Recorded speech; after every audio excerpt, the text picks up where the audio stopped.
Guys, একটা মজার বিষয় কি জানেন? কালকে যেই গুগু পাখির বাচ্চাগুলো আসছিল আমার কাছে, সেগুলো আপনাদেরকে দেখাইতেছি। তারপর আর একটা ইন্টারেস্টিং জিনিস দেখাইতেছি। দেখেন, এই যে এদের বাবা মা এখানে উড়াউড়ি করতেছে, সবাই আসছে এদেরকে খাওয়ানোর জন্য। দেখতে পারতেছে, অনেক ইন্টারেস্টিং একটা বিষয় ভাই। এমনও গেছে বাবার কাছে খাওয়ার জন্য। দেখতে পারতেছেন কি সুন্দর একটা বিষয়।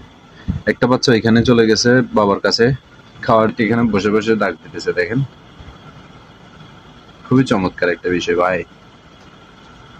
হ্যাঁ, আবার চলে আসছে, বসতে না পেরে চলে আসছে। দেখেন, খুবই ইন্টারেস্টিং ভাই। আমি তো খুবই অবাক। দেখুন, এটা হচ্ছে তার ফ্যামিলি, আর এই বাচ্চাগুলো এখানে, এই একটা, এই একটা।